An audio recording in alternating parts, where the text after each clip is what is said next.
નમસ્કાર દર્શક મિત્રો. પ્રખ્યાત ઇતિહાસવિદ હર્બર્ટ સ્પેન્સર એનું એક અતિ પ્રખ્યાત વાક્ય છે, હિસ્ટ્રી રિપીટ્સ ઇટસેલ્ફ. ઇતિહાસ પુનરાવર્તિત થાય છે. છેલ્લા 2 વર્ષ પર નજર નાખીએ આપણે. શ્રીલંકાથી શરૂઆત કરીએ.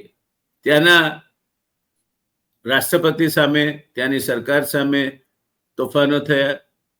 બેરોજગારી, મોંઘવારી મુખ્ય હતું. રાષ્ટ્રપતિને બરતરફ કરવામાં આવ્યા. એમના મકાનને સળગાવાયું, તોડફોડ થઈ, એમનું ફર્નિચર લૂંટી લેવાયું. અને ત્યાર પછી નવી સરકાર આવીને પછી બધું થરીથામ થઈ.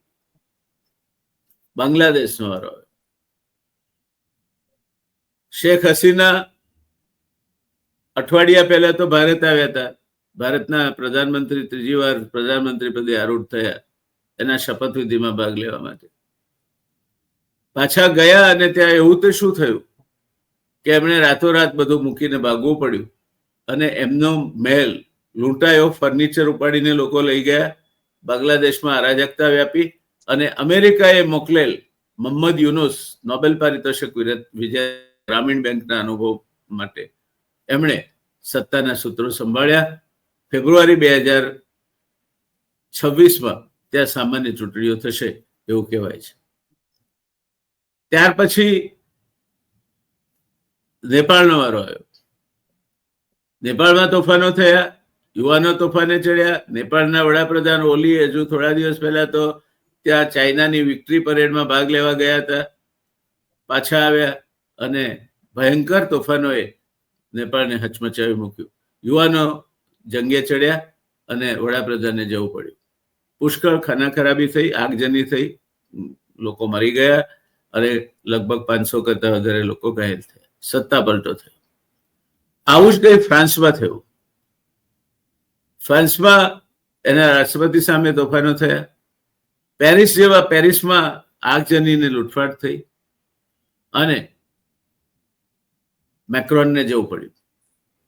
આમાં કઈ તરાહ છે અને એ તરાહ 2 શબ્દોની આજુબાજુ ગુમે છે. એક છે જેન ઝી, એટલે કે આમ તો એની તાત્વિક વ્યાખ્યા એવી છે કે 1997 થી 2012 વચ્ચે જન્મેલ માણસો, પણ આમ 18 થી 22 વર્ષના યુવાનો, એવા અર્થમાં જેન ઝી શબ્દ વપરાય છે.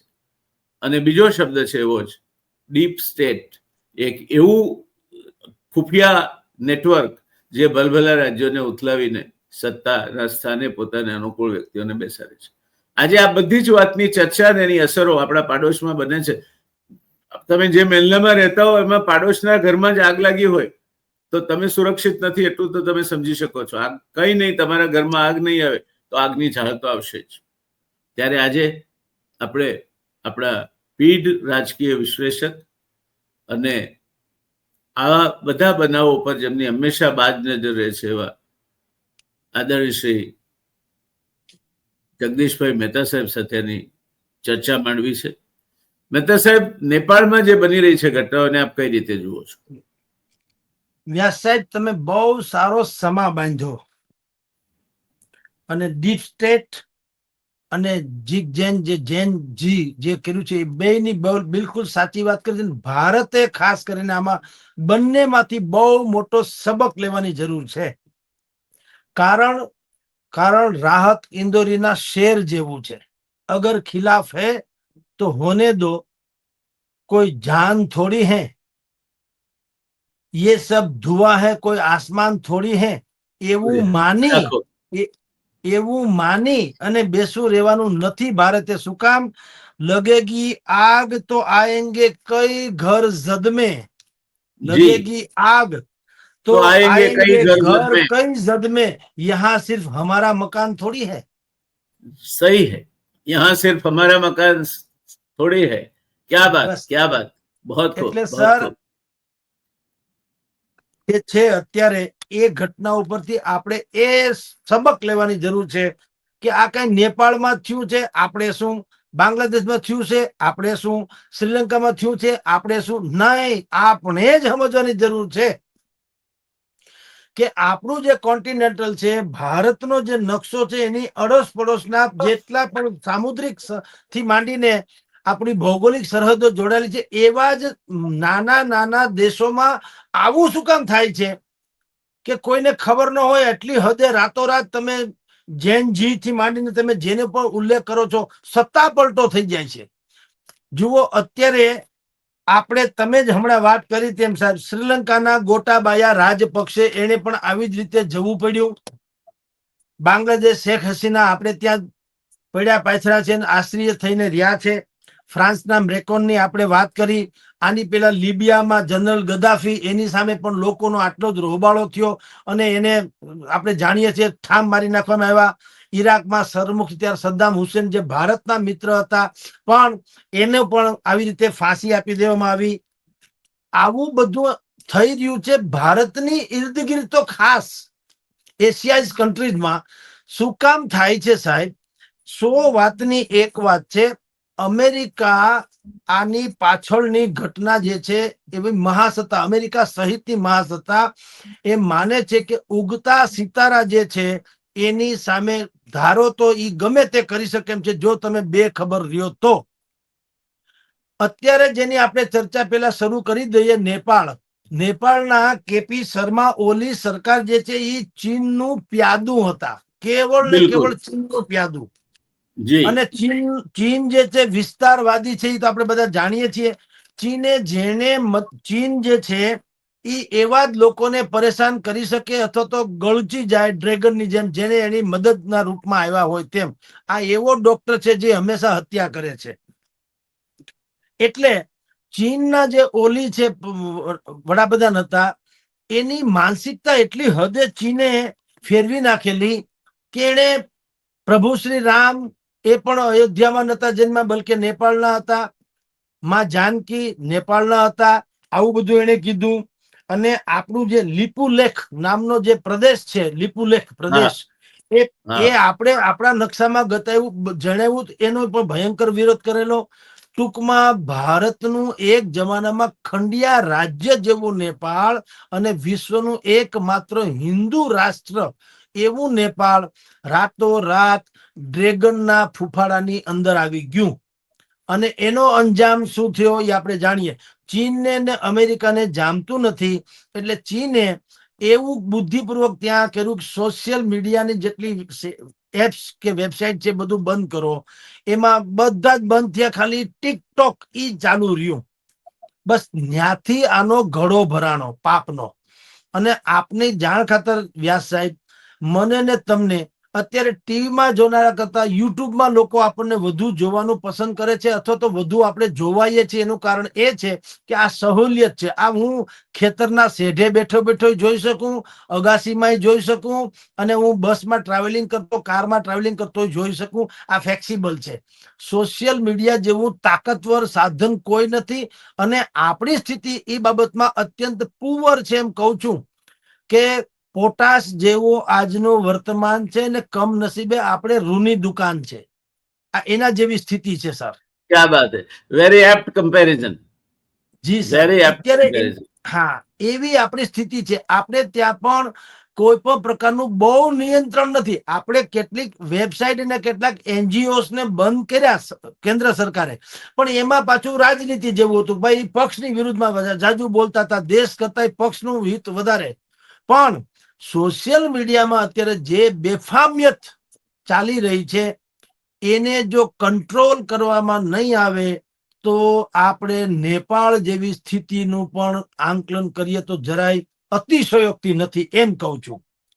જી. હવે આપે જ કીધું કે ભાઈ, જે લોકો જનરેશન જી જેને કહેવામાં આવે છે, એ લોકો એ આ નેપાળની આખી જે સ્થિતિ હતી, ચીન તરફ જવાની એની જે ગતિ હતી, એ કોઈને ગમતું નહોતું.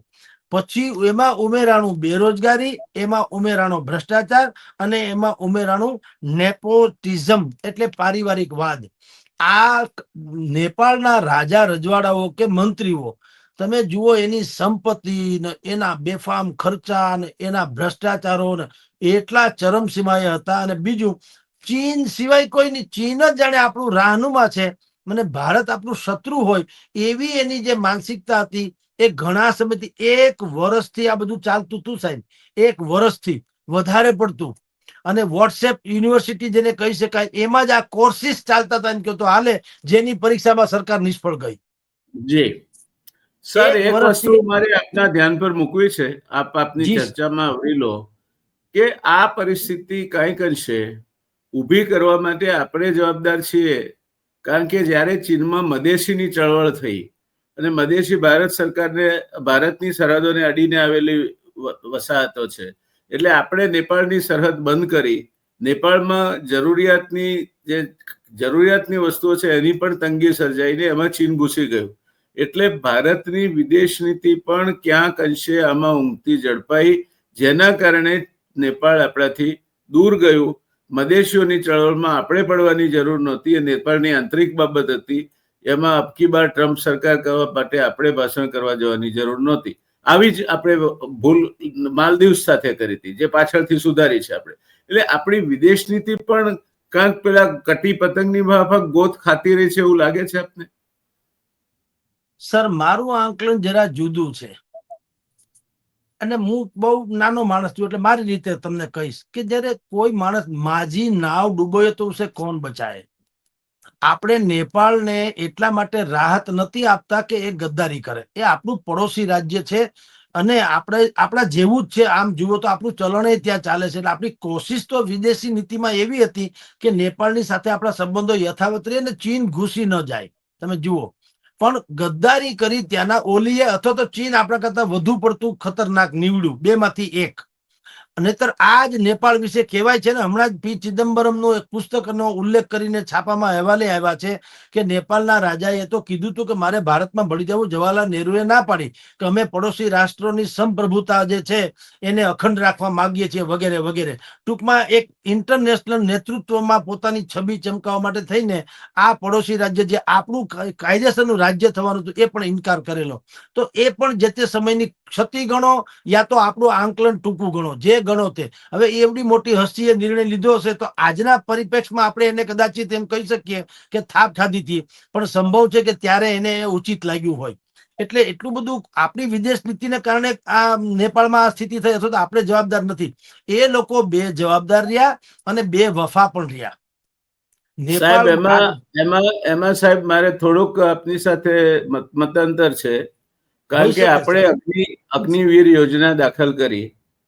આપણા ફિલ્ડ માર્શલ સામ માણેકશાને કોઈએ પૂછ્યું તો, સામ માણેકશા કમાન્ડેડ ધી ગુરખા બ્રિગેડ. તેને પૂછવામાં આવ્યું હતું કે તમે ગુરખાઓ વિશે શું અભિપ્રાય ધરાવો છો? ત્યારે એણે જે જવાબ આપ્યો તો સાહેબ બહુ સુંદર છે. એણે કહ્યું કે કોઈ માણસને તમે પૂછો કે તને મોતની બીક લાગે છે અને એ ના કે તો એ કાં તો મૂર્ખ છે કાં તો ગુરખો છે. આવી આ બહાદુર કોમ છે સાહેબ. આપણા અત્યાર સુધીના જે સૈન્યના વિશિષ્ટ સન્માનો છે એમાં સૌથી વધારે ફાળો નેપાલીઝનો છે. અને ગોરખાલી આયરે ની વોરક્રાય એ ભલભલાના હાજા ગગડાવી નાખે તેવી વોરક્રાય છે. ત્યારે આપણે ત્યાં અગ્નિવીર યોજના દાખલ કરી. નેપાળમાં યુવાનોને વાંધો એ પડ્યો કે 4 વર્ષ પછી ત્યાં નેપાળમાં શું કરે? આપણા ત્યાં 80 લાખ નેપાળી જ નોકરી કરે છે સાહેબ, એક યા બીજી રીતે, અથવા તો આપણી આર્મીનું પેન્શન ખાય છે. તો આ ભારત સરકારની વ્યૂહાત્મક ભૂલ હતી. નેપાળને એમણે અલગ રાષ્ટ્ર ગણીને એની પદ્ધતિ સાથે છેડછાડ ન કરી હોત તો આપણી સેનાને નેપાળીઓ મળતા રહે, ગુરખાઓ મળતા રહે, જે હવે ચીનની સેનામાં જાય ભરતી થાય છે. એ જ રીતે લદ્દાખમાં સાહેબ આપણને પહેલી સૂચના પાકિસ્તાન કારગિલમાં ઘૂસપેઠ કરે છે એની લદ્દાખના ચરવાહાઓ એટલે ભરવાડોએ આપી હતી. એ લદ્દાખને પણ આપણે ખોટા રસ્તે મૂક્યું છે. કારણ કે કોઈ માનીતા ઉદ્યોગપતિને ત્યાં ખાણના કોન્ટ્રાક્ટ આપવાના હતા, એટલે લદ્દાખને આપણે રાષ્ટ્રપતિ શાસનમાં મૂક્યું. તો સાહેબ છેલ્લી વાત મારે એ કહેવી છે કે લદ્દાખની માંગણી શું હતી કે અમને વિધાનસભા આપો, અમને પબ્લિક સર્વિસ કમિશન આપો, જેથી અમારા છોકરાઓ સ્થાનિક અધિકારી તરીકે નોકરી મેળવી શકે. ત્રીજી માંગણી હતી કે પહાડી વિસ્તારોને, આસામને વગેરે જે જગ્યાએ પર્યાવરણને લગતા કાયદાઓ છે, ખનન કામને લગતા કાયદાઓ છે, એ કાયદાઓ અમને લાગુ કરો. અને ચોથી હતી અમને રાષ્ટ્રપતિ શાસન નથી જોઈતું. તો આમાં એકે માંગણી એવી નથી કે જે ભારતની વિરુદ્ધ હતી. ત્યાં પણ આપણે લદ્દાખને છટકાડ્યું અને આજે લદ્દાખીઓ ચીની સૈન્ય તરફ વળ્યા છે. સાહેબ, આપણે વિદેશ નીતિના મોરચે ભૂલો નહીં, ભયંકર બ્લન્ડર્સ કરતા આવ્યા છીએ. એના આથી મોટા ઉદાહરણ કયા હોઈ શકે?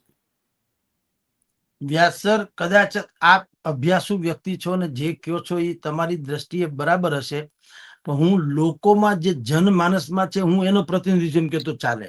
કારણ કે વિશ્લેષક બે પ્રકારના હોય, એક જ્ઞાતા એટલે બિલકુલ એના પારંગત વ્યક્તિ, અને એક જે લોકોમાં એની શું અસર થઈ છે તે. હું આપને કહું છું, વિદેશ નીતિમાં આપ કહો છો કે ગોરખાને આપણે સૈન્યને બદલે આપણે જે અગ્નિવીરની યોજના, સર આજે કહીશ તો વધુ સેન્સેટિવ લાગશે, પણ અગ્નિવીરની યોજનાનો પ્રકલ્પ કે સંકલ્પ કે એની જે રચના કરી એની પાછળનો આશય જુદો છે. જે ભવિષ્યમાં હું ને તમે કહેશું કે ઈ સારું થયું તું કર્યો તો ઈ બોલીએ તો પણ ઉચિત નથી સાહેબ. દરેકના મતાંતર હોઈ શકે, આપ એમાં માનો. મેં ન કીધું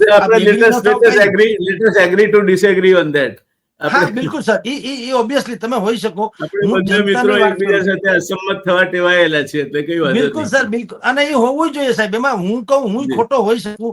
હું તો મેં કીધું હું જનતાની વાત કરીશ, લોકોની વચ્ચે શું વાત છે તે. નહીં સર, આપ પણ એક સિદ્ધાસ્ત પત્રકાર છો, આપના માટે ઊંડું માન ધરાવું છું. એટલે આપ જેટલા સરળ આપની જાતને ચિતરવા માંગો છો એ તો હું સંમત નહીં થાઉં એમાં. પણ આપ એક વિશિષ્ટ જ્ઞાન ધરાવતા, લોક દબકારને ઝીલતા એક દક્ષ પત્રકાર છો, અને એટલા માટે આપણે આજે સાથે ચર્ચામાં છીએ. આપના માટે હું ઊંચો આદર ધરાવું છું. ના બિલકુલ, પણ હું તો એ તો તમારું મહાનતા છે, મોટપ છે, પણ આપ તો છો, મારા વિશે તો કહી શકો, પણ આપ તો છો એ સર્વવિદિત છે. એટલે આપનું જ્ઞાન ટેકનિકલી રીતે ભલે સાચું હોય સાહેબ, કદાચ હું આપને કહું છું સાહેબ, જે પ્રકારની સિચ્યુએશન થાય છે, આપ એ વાત સાથે તો સહમત થશો ને કે જગતનું કોઈ પણ સૈન્ય આંતરયુદ્ધ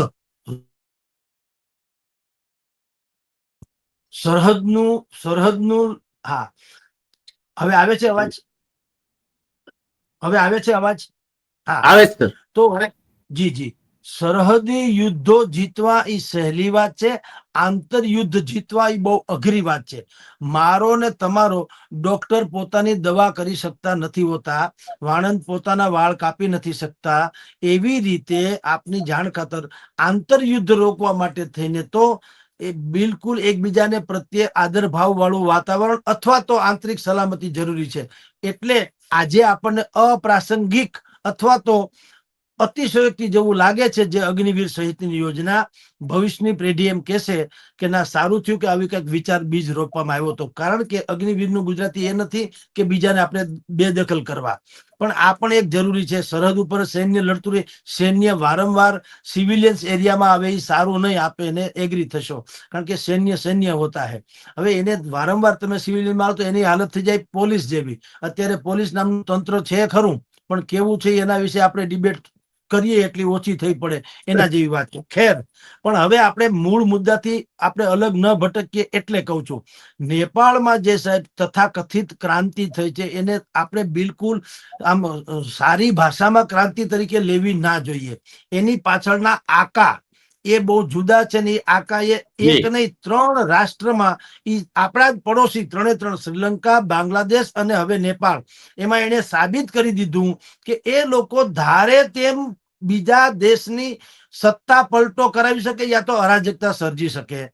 આપણે ત્યાં પણ અહીંયા જે છે ફ્રીડમ ફોર આપણે એક્સપ્રેશન કહીએ છીએ, અભિવ્યક્તિની આઝાદી, એના નામે પણ જે કેટલુંક ચાલે છે ભયંકર. નોટ ઓનલી એ ગવર્મેન્ટનું જવા દો, પોલિટિક્સ જવા દો, સમાજની અંદરો અંદર પણ સામાજિક તાના બાના તૂટી જાય એવી હદની કોમેન્ટ્સ, ભડકામણી થઈ રહી છે અંદરો અંદર. મારા ને તમારા જીવનને સ્પર્શે એવી વાત કરું છું. આપણે પોલિટિક્સમાં જીઓ પોલિટિક્સમાં નથી જવું, એ બધું બહુ દુનિયાની મોટી વાતો છે. અહીંયા મારે કુટુંબ વચારે, સમાજ વચારે, જ્ઞાતિ વચારે વૈમનસ્યની પરાકાષ્ઠા સર્જાય એવી જે સોશિયલ મીડિયામાં બધી ભડકામણી પોસ્ટ કરવામાં આવી રહી છે, જેની ઉપર સાયબર ક્રાઇમની નજર હોવી જોઈએ પણ હોતી નથી. ઈ આપણે આ નેપાળમાંથી ધડો લઈને સુધારવાની જરૂર છે સાહેબ. આનો ધડો લેવાનો. જી સર, એ મારી વાત છે. આપની સાથે પૂર્ણતઃ સંમત. અને સાહેબ એક વસ્તુ એ પણ કહેવાય કે અન્ના હજારેનું આંદોલન એનું આદર્શ ઉદાહરણ છે. અન્ના બિલકુલ હજારેનું સર. આંદોલન એ અન્ના હજારેનું આંદોલન હતું જ નહીં. એના પાછળ બીજી જ તાકાતો હતી. એ બીજી તાકાતોએ મનમોહનસિંહને બેદખલ કર્યા, કોંગ્રેસને બેદખલ કરી, દેશમાં જે પ્રમાણે સુપેરે રાજ ચાલતું હતું એને બેદખલ કર્યું. ન લોકપાલ થયા, ન પ્રમાણિકતા આવી, ન એ આંદોલનથી બહાર ફેંકાયેલા કેજરીવાલ લાંચ રૂશ્વતથી પર રહી શક્યા. એટલે આપ જે કહો છો એ વાત તદ્દન સાચી છે કે એક ત્રીજો હાથ છે, હિડન હેન્ડ, કે જેને પોતે ધારે તેને સત્તા પર બેસાડવાની આવડત છે. ને આ નેટવર્કને જ સાહેબ ડીપ સ્ટેટ કે છે. આ ડીપ સ્ટેટ દરેક જગ્યાએ કાર્યરત હોય છે. અમેરિકામાં પણ કાર્યરત છે. પણ જેટલો કન્ટ્રી નાનો અને જેટલો કન્ટ્રી આપણા જેવો વૈવિધ્યપૂર્ણ અને ઓછી તાકાત વાળો, એવા દેશોમાં એ વધારે પ્રભુત્વ મેળવી જાય છે. એ વાત આપણી 100% આપની વાત સાથે હું સંમત છું.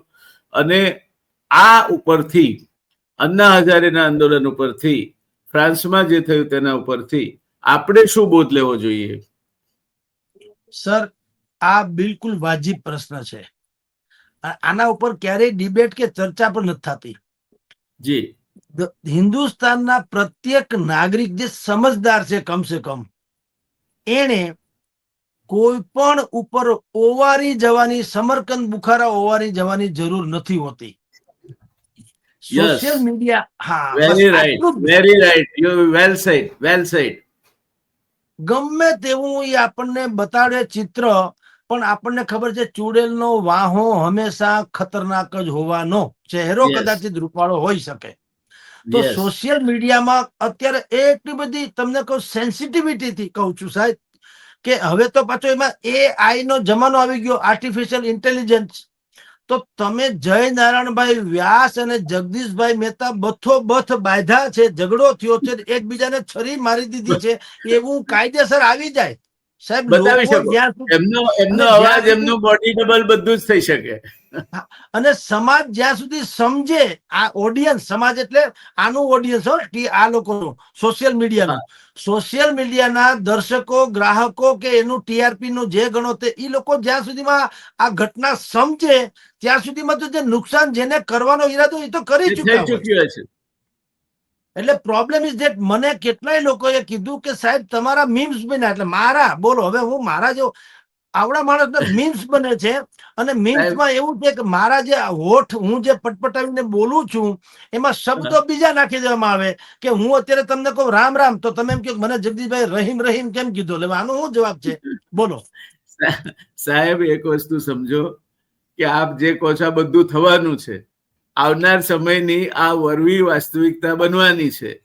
અને આર્ટિફિશિયલ ઇન્ટેલિજન્સ, આપ જે રીતે મારી સાથે ચર્ચા કરો છો એ જ રીતે આપ જ મારી સાથે ચર્ચા કરતા હો, આપનો જ અવાજ, આપનું જ બોડી એક કોપી કરી અને લોકો સામે મૂકી શકવાનું છે. તેવે સમયે આપે બહુ ઉત્તમ વાત કહી કે વારી જવાની, ઓવારી જવાની, એકદમ ઓળઘોળ થઈ જવાની જરૂર નથી. આપણે શાંત ચિત્તે વિચારી અને પરિસ્થિતિને સમજવાની જરૂર છે. અને એ રીતે વિચારવામાં આપણે ચીન સાથેના સંબંધોમાં પણ નિષ્ફળ ગયા છે. હમણાં આપણા વડાપ્રધાન ત્યાં SCOમાં ગયા તો આ ભક્તો બધા ખુશખુશાલ થઈ ગયા કે ઓહો, હવે તો આપણે અમેરિકા જીતી લીધું. અને માલદીવનો બહિષ્કાર કર્યો ત્યારે પણ ભક્તો ખુશખુશાલ થઈ ગયા હતા. 23 ઓક્ટોબર 2023 ઇઝરાયલ પર હુમલો થયો અને ઇઝરાયલે વળતો પ્રહાર કર્યો ત્યારે ઇઝરાયલની તરફેણમાં નિવેદનો આપ્યા હતા, સમજ્યા વગર, કે ફિલિસ્તીન આપણો મિત્ર દેશ છે. એટલે આ જે સાહેબ આપણા ત્યાં એક ઉછાળછળું એક વર્ગ ઉભો કરવામાં આવ્યો છે, કે ઉભો થયો છે, એના પાછળ આ ડીપ સ્ટેટનો હાથ ગણો છો આપ? હું તો માનું છું. હવે આ 3-4 ઉદાહરણો તો આપણી વચ્ચે છે કે જે બાંગ્લાદેશમાં ગઈકાલ સુધી કોઈને ખબર નથી, અને આવતીકાલે શેખ હસીના ભારત આવી જાય ત્યારે ખબર પડે કે આટલો મોટો બદલાવ આવી ગયો છે. અને એ કોના ઈશારે હોય આપણે સમજી શકીએ છીએ. શ્રીલંકામાં શું થયું આપણે સમજી શક્યા છીએ, નેપાળમાં શું થયું આપણે સમજી શક્યા છીએ, કે ટિકટોક ચાલુ રહે છે અને બાકીની એપ્સ બધી બંધ થઈ જાય છે. હવે આનાથી વિશેષ તો પુરાવો શું હોઈ શકે? બધો જ ખ્યાલ આવે છે ધીરે ધીરે. એટલે જ હું કહું છું કે અત્યારે પણ અમેરિકાની કરડી નજર હિન્દુસ્તાન ઉપર છે કે એશિયા ખંડમાં ભારત એવો દેશ છે કે જેની પાસે ખરીદ શક્તિ ધરાવે એવું વિશ્વનું સૌથી મોટું માર્કેટ છે. ખરીદ શક્તિ ધરાવે. લાર્જેસ્ટ ફ્રી બાકી માર્કેટ ઇન ધ વર્લ્ડ. જી, નહીતર પાકિસ્તાનમાં છે પણ ત્યાં ભૂખી ભૂતાવળ છે, ત્યાં કાવડિયા કોઈ પાસે છે નહીં, લાવ લાવ થાય છે. આપણી પાસે, ભારત પાસે ખરીદ શક્તિ ધરાવે એક તો એવું માર્કેટ છે વિશ્વનું સૌથી મોટું. બીજું, ભારત એક માત્ર એવું રાષ્ટ્ર છે જ્યાં યુવાન 18 થી 25-30 વર્ષના યુવાનો એ 65% જેવા છે. એટલે આપણને જો ખરો અર્થમાં કોઈ સારું નેતૃત્વથી માંડીને સારી દિશા મળે તો આ દેશને મહાસત્તા બનતું અમથું કોઈ અટકાવી બિલકુલ શકે એમ નથી. બિલકુલ બિલકુલ સાચી રાઈટ? વાત છે. હા, Yes. પણ એટલે આ લોકો જે તથાકથિત મહાશક્તિઓ જે છે, હાલની મહાશક્તિઓ, એને તો હવે છે ને શત્રુ ને રોગ અને ઉગતા ડામો, એટલે એ આવી હળીહંચો કરાવી છે કે તમે, આપણે કેટલા NGOs ના રજીસ્ટ્રેશન રદ કરવા પડ્યા, કેટલી એપ્સ બંધ કરવી પડી. તેમ છતાં વ્યાસ સાહેબ, હું આપને કહું, અત્યારે યુટ્યુબ ને તમે ખગોળો, હિન્દીમાં એવી કેટલી પણ તમારી ને મારી ડિબેટ જેમ અત્યારે થાય છે, મારી જગ્યાએ સુધીરભાઈ ચૌધરીનો ફોટો હોય, સુધીર ચૌધરી જે બ્લેક એન્ડ વ્હાઈટ વાળા આજ તકમાં કરતા અત્યારે દૂરદર્શનમાં છે તે, એની વાત કરું છું. મારી જગ્યાએ ધારો કે એનો ફોટો હોય, આપની જગ્યાએ બીજા કોઈનો તસવીર આવી મોટા મહાન હસ્તીની હોય, અને બેયના વચ્ચેના તમે જુઓ એમાં જે કઈ કોન્ટ્રોવર્સન બતાવે છે, બધી વાતોચીતો, તો આપણને એમ લાગે કે આ તો શું. હું તમને એક દાખલો આપી દઉં. એક તરફ સુબ્રમણ્યમ સ્વામી છે, વચ્ચે ધનખડજી છે, બંને સાઈડ અમિત શાહ અને નરેન્દ્ર મોદી છે, અને એક સુધીર જોશી બોલતા હોય એવું. હાલાકી સુધીર જોશી તો હોય નહીં, આ AI ને ઇન્ટેલિજન્ટ વાળું છે. સુધીર જોશી એમ કે છે કે ધનખડજી અને સુબ્રમણ્યમ સ્વામી એને એવા ધડાકા, એવા ખુલાસા કર્યા છે કે અમિત શાહ અને નરેન્દ્ર મોદી એને ફાંસી આજ અથવા કાલ થવાની છે, અને પાછા ગળામાં ગાળીઓ નાખેલો દ્રશ્યમાન એ બતાવ્યું પણ છે. સમજી લ્યો. હવે મને વિચાર તમે કરો સાહેબ, આટલી હદે આપણે ત્યાં અત્યારે ચાલે છે. હવે તમે રાતોરાત એને બંધ કરશો તો સંભવ છે કે નેપાળની જેમ યુવા પેઢીને ભડકાવવા વાળા અહીંયા બેઠા હોય તો એ ભડકાવી શકે. એના કરતા સાયબર ક્રાઇમ જે છે આપણું, એને અમુક પ્રકારનું વૈમનસ્ય, આ મેં દાખલો આપ્યો એટલે નરેન્દ્ર મોદી અમિત શાહ પૂરતી વાત નથી, હું સમાજની પ્રત્યેની વાત કરું છું, જ્ઞાતિ પ્રત્યેની વાત કરું છું. એમાં વૈમનસ્ય સર્જાય, આંતરવિગ્રહ સર્જાય, મુસ્લિમોને આપણા પ્રત્યે, આપણે મુસ્લિમો પ્રત્યે વેર ભાગે, એ પ્રકારની જે કેટલી પ્રકારની આ જે કોમેન્ટ થી માંડીને બધું આવે છે મટીરિયલ, એની ઉપર સખત પાબંદી હોવી જોઈએ. કારણ કે આફ્ટર ઓલ તો સંપ ત્યાં જંપ એ જ રહેવાનું છે. બાકી વેર વિખેર જી થયે તો મહાસત્તાઓ હચમચી જાય છે. રશિયાના ટુકડે ટુકડા થઈ ગયા, આપણે જાણીએ છીએ. તો સવાલ આ નેપાળ ઉપરથી ખાસ તો આ મુદ્દો તમે પકડો, એ પણ મને ગમ્યું સાહેબ. અને આના ઉપરથી બિલકુલ ધડો લેવો જોઈએ કે જે કેટલીક આ પ્રકારની સોશિયલ મીડિયામાં જે કોમેન્ટ્સ આવતી હોય કે પોસ્ટ આવતી હોય, એની ઉપર સખત પાબંદી મૂકી દેવા. વાણી બિલકુલ સ્વાતંત્ર્યનો મતલબ, વાણી સ્વાતંત્ર્ય, અભિવ્યક્તિની આઝાદીનો મતલબ તમારું અપમાન થાય કે તમને ગાળી ગલોચ થાય નહીં, એવું એ નથી અને હોતું. દેશ તૂટે એ તો એનો મતલબ ન જ હોઈ શકે. આપની હા, વાત બિલકુલ. સંપૂર્ણ બસ બસ સાચી. આટલી જ વાત છે સર. જી સર. તો સાહેબ, હવે છેલ્લો પ્રશ્ન, કે જે ભૂલ આપણે ઇઝરાયલને બિરદાવવાની ઉતાવળ કરીને કરી, જે ભૂલ આપણે માલદીવ્સ સાથેના વર્તનમાં કરી, માલદીવ્સ સાથે વર્તન કરીને શું મેળવ્યું આપણે? પેલી મેક માય ટ્રીપે બધી ટ્રીપો કેન્સલ કરી દીધી, કોઈક 2 ફિલ્મોનું શૂટિંગ ચાલતું હતું, કેન્સલ થઈ ગયું, માલદીવનો બહિષ્કાર કરવાની વાત આવી, અને પછી આપણે થૂક્યું ગળીને 5300 કરોડ રૂપિયાની એને ગ્રાન્ટ આપવી પડી. દરમિયાનમાં ચીનને એને બર્થિંગ રાઇટ આપ્યા. એને જે જાસૂસી જહાજ છે, સર્વેલન્સનું જહાજ કે છે, એ સીધું શ્રીહરિકોટા અને આપણા જે રોકેટ મથકો છે તેના પર નજર રાખી શકે. આ નુકસાન આપણને થાય છે એ આ વોટ્સએપની બેજવાબદાર જે ભક્ત પ્રજા છે તે કેમ નહીં સમજતી હોય? એને શું તકલીફ છે સાહેબ? કદાચ એ ન સમજે તો કાંઈ નહીં, પણ બાળકો ન સમજે તો સમજે, વડીલો ન સમજે તો ખતરનાક ગણાય. જે બધા આવી જાય સમજદાર, છે સર. હા, હું એ જ કહેવા માંગુ છું કે ભક્તો જવા દો. ભક્તો કોમન મેન છે, એને જે માનવું હોય તે માનો. ભક્તો શાસક નથી, ભક્તો પોલિસી મેકર નથી, ભક્તો આઇકોનિક નથી. ભક્તો હોતા હે, પણ એને જે માનવું તે. કેટલાક લોકો મેરડી માતાને માને, કેટલાક ગાયત્રીને માને, કેટલાક ફલાણાને માને, એ જવા દો. પણ જે પોલિસી મેકર્સ છે, જેના હાથમાં સત્તા છે, જેના હાથમાં ભારતનું અત્યારે કમસે કમ ગણો તો પણ ભાવિ છે, એ લોકોએ તો નક્કી કરવું જોઈએ ને કે આપણે જે જી દિશા સિંચન કરી રહ્યા છે એ ઉચિત નથી. હવે અત્યારે તમે ને હું ભલે ચર્ચા કરીએ, એ જે તે સમયે આપણે માલદીવ સાથે કર્યું કે બીજા કોઈ રાષ્ટ્ર, એમ તો આપણે અત્યારે અમેરિકા સામે ભેળાઈ ગયા તો છીએ ને. એને જે ટેરિફ એટલે નાખ્યો તો આપણે ભૂલમાંથી આપણે શીખતા નથી. હા, હર્બર્ટ સ્પેન્સરે બીજું જે કહ્યું છે સર કે ઇતિહાસનો કોઈ બીજો પદાર્થ પાઠ હોય તો એ છે કે માણસ ઇતિહાસમાંથી કશું શીખતો નથી. એટલે આપણે એ ભૂલમાંથી શીખવું જોઈએ. આપની વાત સાથે હું પૂર્ણતયા સમજ છું અને આ ચર્ચાને આપણે સમાપન તરફ દોરી જઈએ તો એક વાત નિષ્કર્ષ પર આવીએ કે સમય ખૂબ નાજુક છે. દેશ હિત જેમના કોઈના હૈયે વસેલું છે એ સૌએ મગજ પર બરફ રાખીને વિચારવાની જરૂર છે. ઉશ્કેરાટમાં આવીને કોઈ પણ પ્રકારના વિધાનો કરવા નહીં જોઈએ. કોઈ પણ બેજવાબદાર મેસેજીસ ફોરવર્ડ નહીં કરવા જોઈએ. ક્યાંય પણ કામ વગર ગેરસમજના કારણે તોફાનો ઊભા થાય અથવા તો કંઈક અસંતોષ ફેલાતો હોય તેમાં નિમિત્ત નહીં બનવું જોઈએ. અને આપણે આ કસોટીનો કાળ છે તેમ સમજીને આપણા દેશ હિતમાં બાકીના બધા જ મતભેદો જે કંઈ હોય તે એને બાજુ પર રાખીએ. પણ આ બાબતે સૌએ સતર્કતાથી વર્તીને આ જે ડીપ સ્ટેટ છે એ ક્યાંક ફાવી ના જાય, વાંદરો મજા ન કરી જાય બિલાડીઓના રોટલાની, તે આપણે જોવું જોઈએ. મને લાગે છે દર્શક મિત્રો આજના મહેતા સાહેબ સાથેના જે ચર્ચા છે એનું તારતમ્ય કાઢવું હોય તો તારે ના નીકળે.